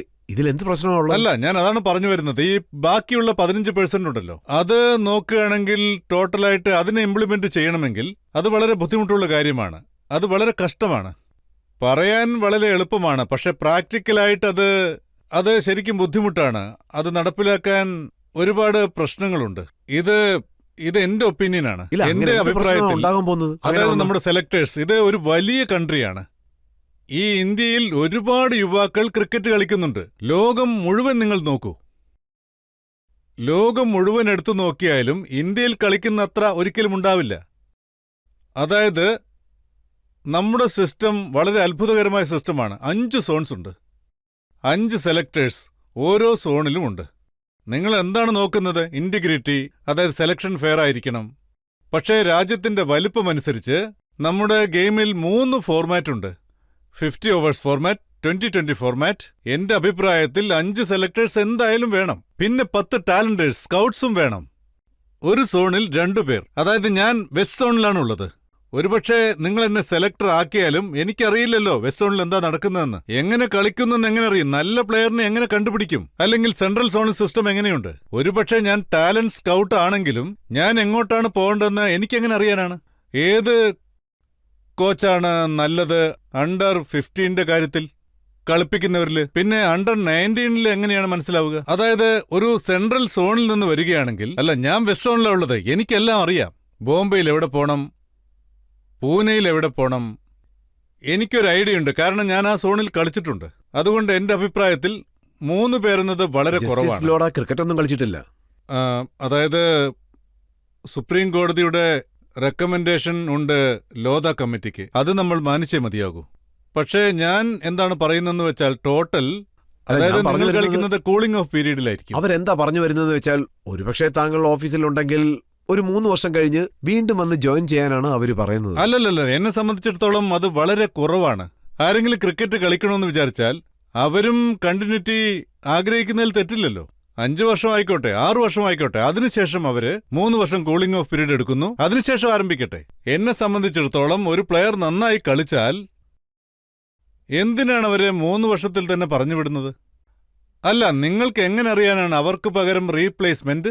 അല്ല, അവര് നല്ല പെർഫോം ചെയ്തവരാണല്ലോ, അത് കണ്ടിന്യൂ ചെയ്യുമോ ഇല്ലയോ എന്ന് നോക്കണ്ടേ? അത് വേണമല്ലോ. ഒരുപക്ഷെ നിങ്ങൾക്ക് ഒരു നല്ല വ്യക്തിയെ കിട്ടിയാൽ ഒരുപക്ഷെ റീ എലക്ഷനിൽ അവരെ എലക്ട് ചെയ്താൽ വീണ്ടും അവർ 3 വർഷം കൂടി തുടരാവുന്നതാണ്. 6 വർഷമെങ്കിലും അവരുണ്ടാകണം. അത് കഴിഞ്ഞ് 3 വർഷം എടുത്തോട്ടെ കൂളിംഗ് ഓഫ് പീരീഡ്. അതായത് 6 വർഷത്തേക്ക് അവരുണ്ടാകണം. അതായത് ഇപ്പോ ഒന്നും ചെയ്യാൻ കഴിയില്ല. അതായത് റെക്കമെൻഡേഷനും പിന്നെ ജഡ്ജ്മെന്റും പാസ്സായി. പക്ഷെ എന്നാലും ഇപ്പോഴും അത് ചെയ്യാൻ കഴിയും. പക്ഷേ ഇതുപോലെ റെക്കമെൻഡ് ചെയ്തതിന് ശേഷം കമ്മിറ്റി രവിശാസ്ത്രിയോടോ സുനിൽ ഗവാസ്കറോടോ സച്ചിൻ തെണ്ടുൽക്കറോടോ എന്തെങ്കിലും അഭിപ്രായങ്ങൾ ചോദിച്ചിരുന്നു? അൺഫോർച്ചുനേറ്റ്ലി ആരും ഇതേക്കുറിച്ച് എന്നോട് പറഞ്ഞില്ല. ഒരുപക്ഷെ ഇക്കാര്യം ആരെങ്കിലും എന്നോട് സംസാരിച്ചിരുന്നെങ്കിൽ തീർച്ചയായും എസ്റ്റീം സുപ്രീം കോടതി മറ്റൊരു ജഡ്ജിക്ക് അഭിപ്രായം കൂടി മുമ്പാകെ ഉയർന്നു വന്നു. അതായത് 70 വയസ്സിന് മുകളിലുള്ളവർ, അതായത് വല്ല മിനിസ്റ്റേഴ്സോ ഓഫീസേഴ്സോ. അല്ല ഞാൻ പല മിനിസ്റ്റേഴ്സുമായും ഞാൻ ഗ്രൂവ് അപ്പ് ആയിട്ടുണ്ട്. അതായത് ഞങ്ങളുടെ കാലത്ത് വാങ്കഡെ ഉണ്ടായിരുന്നു, അതിനുശേഷം സാൽവേ സാർ ഉണ്ടായിരുന്നു, അതിനുശേഷം ശങ്കർ റാവു മാധവറാവു. സിന്ധ്യ ഉണ്ടായിരുന്നു, പിന്നെ ശരത് പവാർ, പിന്നെ ജെറ്റ്ലി വന്നു IPL മാച്ചിന് വേണ്ടി. അതായത് ഞാൻ പറഞ്ഞു വരുന്നത് ഇവരെല്ലാം നല്ല അഡ്മിനിസ്ട്രേറ്റേഴ്സ് ആയിരുന്നു. അതായത് പറഞ്ഞു വന്നാൽ, അതായത് ശരത് പവാർ 70 വയസ്സിൽ കൂടുതലുള്ളയാൾ, ഇപ്പോഴും പാർട്ട് ഓഫ് ദി സിസ്റ്റത്തിലുണ്ട്. അദ്ദേഹം മുംബൈ ക്രിക്കറ്റ് അസോസിയേഷന്റെ പ്രസിഡന്റാണ്. പിന്നെ ശ്രീനിവാസൻ തമിഴ്നാട്ടിൽ നിന്ന് 70 വയസ്സിൽ കൂടുതലുള്ളയാൾ. നിങ്ങൾ എന്താ പറഞ്ഞു വരുന്നത്? ഈ അഡ്മിനിസ്ട്രേഷൻ ഒന്നും ശരിയല്ലെന്നോ? എല്ലാവരും സമർത്ഥരായ അഡ്മിനിസ്ട്രേറ്റേഴ്സ് ആണ്. കാരണം ചില സമയങ്ങളിൽ എക്സ്പീരിയൻസ് വളരെ അത്യാവശ്യമാണ്. അതായത് ഇത് ഞാൻ എന്റെ ഗെയിമിൽ നിന്ന് പഠിച്ച കാര്യങ്ങളാണ്. അതായത് there no substitute for the experience. ഒരു കാര്യം ചെയ്യും, നിങ്ങൾ അമേരിക്കയുടെ കാര്യം എടുത്തു നോക്കൂ. സുപ്രീം കോടതി ജഡ്ജിക്ക് റിട്ടയർമെന്റ് ഇല്ല, 80-90 വയസ്സ് വരെ ഉണ്ടാകും. അവരുടെ താല്പര്യമുള്ള അവർ കാലത്തോളം. തയ്യാറാണെങ്കിൽ നമ്മളത് യൂസ് ചെയ്യണം. അതായത് അവരിൽ നിന്നും യങ്സ്റ്റേഴ്സ് ഒരുപാട് കാര്യങ്ങൾ പഠിക്കും. അതായത് ഞാൻ പറയുന്നത് എന്താന്ന് വെച്ചാൽ, എനിക്കിതിൽ നല്ല വിശ്വാസമുണ്ട്. നിങ്ങൾ ഈ അഡ്മിനിസ്ട്രേഷനുമായി ക്രിക്കറ്റിനെ താരതമ്യം ചെയ്താൽ, അതായത് ക്രിക്കറ്റ് മാനേജ്മെന്റിന് ക്രിക്കറ്റിനെ കുറിച്ചുള്ള 90% കാര്യങ്ങളെക്കുറിച്ചും അറിയില്ല. പക്ഷേ ഇതേ കാര്യത്തെക്കുറിച്ച് ഞാൻ പറയാം, 90% ഓഫ് ദ ക്രിക്കറ്റേഴ്സിന് അവർക്ക് അഡ്മിനിസ്ട്രേറ്റേഴ്സിനെ കുറിച്ച് ഒന്നും അറിയില്ല. എഴുതിത്തരാം. ഈ കാര്യത്തിൽ നമ്മൾ ശ്രദ്ധ ചെലുത്തണം. കാരണം ഇതൊരിക്കലും ഇങ്ങനെ ആവാൻ പാടില്ല. അതായത് 6 മാസങ്ങൾക്ക് ശേഷം നിങ്ങളെല്ലാം ഇംപ്ലിമെന്റ് ചെയ്തതിനു ശേഷം ഇങ്ങനെയും ആവാം. എല്ലാം ഇംപ്ലിമെന്റ് ചെയ്തതിനു ശേഷം ചില റെക്കമെൻഡേഷൻസ് ഫസ്റ്റ് ക്ലാസ്സായി പ്രവർത്തിച്ചു. എല്ലാ അഭിനന്ദനങ്ങളും ലോധ കമ്മിറ്റിക്കും സുപ്രീം കോടതിക്കും നൽകാം. ഒരുപക്ഷെ ബൈ ചാൻസ്, ഒരുപക്ഷെ സ്റ്റേറ്റ് അസോസിയേഷനിൽ എന്തെങ്കിലും കുഴപ്പങ്ങളുണ്ടായ, ഒരുപക്ഷെ BCCIയിൽ എന്തെങ്കിലും ഇന്ത്യൻ ടീം പെർഫോമൻസിൽ 6 മാസത്തിനു ശേഷം ആ ഉത്തരവാദിത്തങ്ങൾ ആരേൽക്കും? അങ്ങനെ വിടാൻ പറ്റില്ലല്ലോ. ലോഡ വേണോ ആ ഉത്തരവാദിത്തം ഏറ്റെടുക്കാൻ? അത് ആരാണോ റെക്കമെൻഡ് ചെയ്തത് അവരാണ് അഭിനന്ദനങ്ങൾ സ്വീകരിക്കുന്നവര്. ഇതും അവരല്ലേ അതിന് ഉത്തരം പറയേണ്ടത്. അതല്ലേ അതിന്റെ ശരി. ഇപ്പോൾ താങ്കൾ പറയുന്ന ഈ അഭിപ്രായങ്ങളെല്ലാം BCCIയുടെ അഭിപ്രായങ്ങളാണെന്ന് ഞങ്ങൾ എടുക്കാമല്ലോ അല്ലേ? BCCIയിൽ നിന്ന് താങ്കൾക്ക് കോടിക്കണക്കിന് ലഭിക്കുന്നുണ്ട്. ഞാൻ എന്താ പറയുന്നെന്ന് വെച്ചാൽ 90% 85% ഇംപ്ലിമെന്റ് ചെയ്യൂ. കാരണം വടി എടുക്കേണ്ട സ്ഥലങ്ങളിൽ വടി എടുത്തേ പറ്റൂ. ഒരുപക്ഷെ എന്റെ അറിവിൽ ഗവേണൻസിൽ റെക്കമെൻഡേഷൻ വന്നിട്ടുണ്ട്, അഡ്മിനിസ്ട്രേഷനിൽ വന്നിട്ടുണ്ട്, ഹാൻഡ്ലിംഗ് ഓഫ് ഫൈനാൻസിൽ വന്നിട്ടുണ്ട്. അതായത് ഈ ഇലക്ടോറിയൽ പ്രോസസ് അത് വളരെ നല്ലതാണ്. പ്രോക്സി ഒന്നും ഇവിടെ ശരിയാവില്ല. ഒരു നല്ല സിസ്റ്റം വേണം. ഒരു CEOയെ അപ്പോയിന്റ് ചെയ്യൂ, CFOയെ അപ്പോയിന്റ് ചെയ്യൂ, പ്രൊഫഷണൽസിനെ അപ്പോയിന്റ് ചെയ്യൂ. അതെല്ലാം വളരെ നല്ല കാര്യങ്ങളാണ്. ഞാൻ വീണ്ടും പറയുകയാണ്, നിങ്ങൾ നന്നായി പ്രവർത്തിക്കണം, ഫുൾ എഫോർട്ടോടുകൂടി. കാരണം ഈ ഇംപ്ലിമെന്റേഷൻ എന്ന വിഷയം വരുമ്പോൾ അപ്പോഴേ വ്യക്തമായി നമുക്ക് മനസ്സിലാവും നല്ല കാര്യങ്ങൾ ഇംപ്ലിമെന്റ് ചെയ്യാൻ പറ്റുമോ ഇല്ലയോ. അതായത് മുത്കൽ കമ്മിറ്റി ആണെങ്കിലും ലോധ കമ്മിറ്റി ആണെങ്കിലും രണ്ടും ആരുടേതാണ് സർ? BCCIയുടെ തന്നെയല്ലേ? അത് നിങ്ങളെ കൊണ്ട് കൺട്രോൾ ചെയ്യാൻ പറ്റിയില്ലേ? ശരി, അത് വിട്ടേക്ക്. സുപ്രീം കോടതിയിലേക്ക് ഈ കാര്യം പോയപ്പോൾ നിങ്ങൾക്ക് അവിടെയും ഡിഫെൻഡ് ചെയ്യാൻ പറ്റിയില്ലല്ലോ. ഇത് നിങ്ങളുടെ ഒരു ഫെയിലിയർ അല്ലേ സർ? അപ്പോൾ നിങ്ങൾ വന്ന സ്ഥിതിക്ക് അത് എക്സിക്യൂട്ട് ചെയ്യണം sir.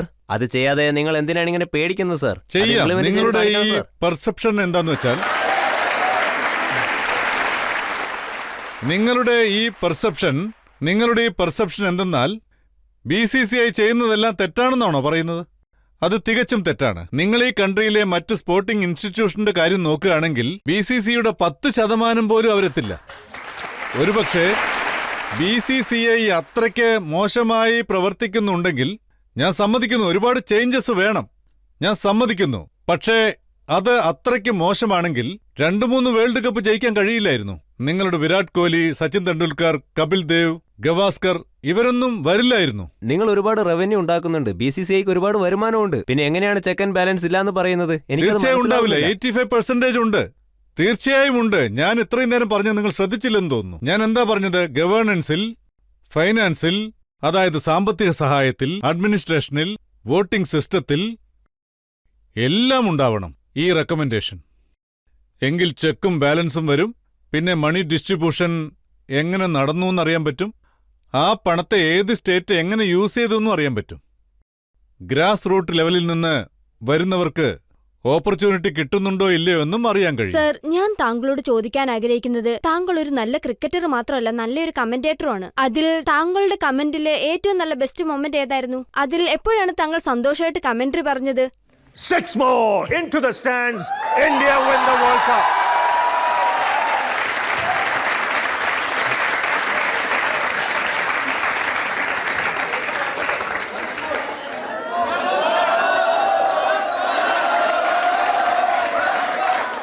Dhoni goes big. It's 6 more. India win the World Cup after 28 years.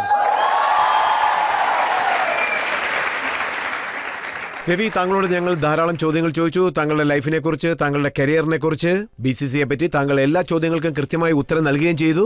ജനങ്ങളുടെ ആഗ്രഹവും നിറവേറ്റി.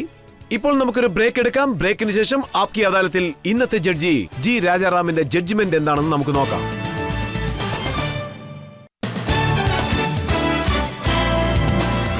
Welcome back. ഇന്ന് നമ്മൾ വിചാരണ നടത്തിയത് രവിശാസ്ത്രിയോടാണ്. നമ്മൾ രവിശാസ്ത്രിയോട് ചോദിച്ചു അദ്ദേഹത്തിന്റെ ടീം റിലേഷനെ കുറിച്ച്, MS ധോണിയെ കുറിച്ച്, വിരാട് കോഹ്ലിയെ കുറിച്ച്, അദ്ദേഹത്തിന്റെ പ്ലേ ബോയ് ഇമേജിനെ കുറിച്ചും. ഇനി ആപ്കി അദാലത്തിൽ ഇന്നത്തെ ജഡ്ജിയായ ജി രാജാറാമിന്റെ ജഡ്ജ്മെന്റ് നോക്കാം. രവിശാസ്ത്രി ക്രിക്കറ്റ് കളിക്കുമ്പോൾ അദ്ദേഹം ആത്മാർത്ഥമായിട്ടാണ് കളിക്കുക എന്ന് എല്ലാവർക്കും അറിയാം. അദ്ദേഹം എങ്ങനെയുള്ള ബാറ്റ്സ്മാൻ ആയിരുന്നു എന്നാൽ ഡെഡ് ബാറ്റും അടിക്കും, ഒപ്പം തന്നെ സിക്സറുകളും അടിക്കും. നമ്മളെല്ലാവരും വീണ്ടും ഒരു തവണ കൂടി രവിശാസ്ത്രി അദ്ദേഹം എങ്ങനെയാണ് ഡെഡ് ബാറ്റ് അടിക്കുന്നത്, എങ്ങനെയാണ് സിക്സറുകൾ അടിക്കുന്നതെന്ന് അറിഞ്ഞു. ഇവിടെയുള്ള ഒരുപാട് പേർ അദ്ദേഹത്തിന്റെ ക്രിക്കറ്റ് കണ്ടിരിക്കാൻ സാധ്യതയില്ല. പക്ഷേ ഇന്ന് നമുക്കൊരു എക്സാമ്പിൾ കിട്ടിയിട്ടുണ്ട് അദ്ദേഹം എങ്ങനെയായിരിക്കും ക്രിക്കറ്റ് കളിച്ചിരിക്കുക എന്ന്. അദ്ദേഹത്തിന്റെ വിശദീകരണങ്ങൾക്കിടയിൽ അദ്ദേഹം ഒരുപാട് സത്യങ്ങളെ അംഗീകരിക്കുകയാണ് ചെയ്തത്. അത് വളരെ വലിയ കാര്യമാണ്, അതായത് സത്യങ്ങളെ അംഗീകരിക്കുക എന്നത്. അതായത് പ്ലേ ബോയ് വിഷയമാണെങ്കിലും, പിന്നെ വിരാട് കോഹ്ലിയെ മുന്നിൽ അയക്കുന്ന കാര്യമാണെങ്കിലും, പിന്നെ നമ്മളുടെ വക്കീൽ അദ്ദേഹത്തെ പിൻ ഡൗൺ ചെയ്യുവാൻ വേണ്ടി ഒരുപാട് ശ്രമിച്ചു എന്ന് പറയാം. പക്ഷേ രവിശാസ്ത്രി ഓരോ പന്തുകളെയും കൃത്യമായി തന്നെ നേരിട്ടു. ഭാവിയിലും നിങ്ങൾ ഇങ്ങനെ തന്നെ തുടരണമെന്ന് ഞാൻ അഭ്യർത്ഥിക്കുന്നു. ഞങ്ങൾക്ക് വിശ്വാസമുണ്ട് രവിശാസ്ത്രി ഇതുപോലെ തന്നെ ഭാവിയിലും ചോദ്യങ്ങളാവുന്ന പന്തിന് ബാറ്റിംഗ് ചെയ്തുകൊണ്ടേയിരിക്കും. കമന്ററി ബോക്സിൽ തന്റെ കമന്റ് കൊണ്ട് അദ്ദേഹം എന്റർടൈൻമെന്റ് ചെയ്തുകൊണ്ടേയിരിക്കും. തീർച്ചയായും അദ്ദേഹം ജനങ്ങൾക്ക് ക്രിക്കറ്റിനെ കുറിച്ചുള്ള അവയർനെസ് നൽകിക്കൊണ്ടേയിരിക്കും. ഞങ്ങളുടെ ആശംസകൾ രവിശാസ്ത്രിയെ അറിയിക്കുകയാണ്. അടുത്ത എപ്പിസോഡിൽ നമ്മൾ വീണ്ടും കാണുന്നതായിരിക്കും. അതുവരെ എല്ലാവർക്കും നന്ദി, നമസ്കാരം.